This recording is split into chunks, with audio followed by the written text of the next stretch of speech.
Press Secretary Sean Spicer tried to build the case against Syrian dictator Bashar al-Assad, who stands accused of killing his own people using chemical weapons. Spicer said this.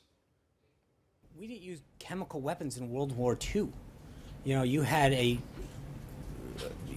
someone as despicable as Hitler, who didn't even sink to using chemical weapons.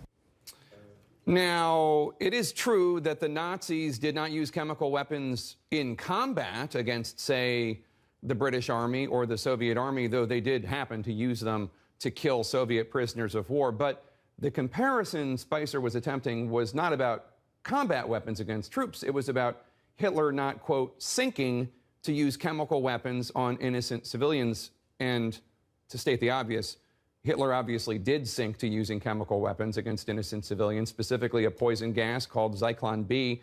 The Nazis used it against innocent civilians in gas chambers in specially constructed death camps that Hitler had built, places named Auschwitz and Ravensbrück. What Spicer said was false and, frankly, kind of ignorant. Reporters in the briefing did give the press secretary an opportunity to clarify his remark. He took the lifeline and tied it to an anvil. I think when you come to sarin gas, he was not using the gas on his own people the same way that Assad is doing. I mean, there was clearly, I understand your point. Thank you. Thank you. I appreciate that. There was not he brought him into to the Holocaust Center. I understand that. But I'm saying in the way that Assad used them, where he went into towns, dropped them down to innocent into the middle of towns, it was brought to, so the use of it, and I appreciate the clarification there. That was not the intent. Spicer referring there to Hitler bringing Jews and Poles and the disabled and gays and others into the, quote, Holocaust Center, which presumably means concentration camp.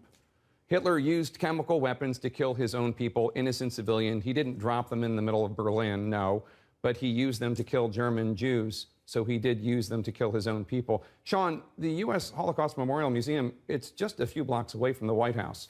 Perhaps a visit's in order. Let's bring back Jeff Zeleny at the White House. Jeff, Sean Spicer released a statement after this briefing, but I feel like he's taking lessons from United's CEO. What did he have to say? Well, Jake, the words I misspoke and I'm sorry are not words that are used often at this White House, and indeed they're not being used by Sean Spicer today. But he did about 30 minutes or so after that briefing, he put out yet another statement, a third attempt to clean this up, and this is what he said. In no way was I trying to lessen the horrendous nature of the Holocaust. I was trying to draw a distinction of the tactic of using airplanes to drop chemical weapons on population centers. Any attack on innocent people is reprehensible and inexcusable, Spicer goes on to say. Jake, important to point out, he was initially bringing this up in the first place to say that, Russia is being complicit here in the Syrian regime. But by mentioning Holocaust, particularly during Passover, he simply created a fairly off-key response that is still sounding here at the White House, Jake.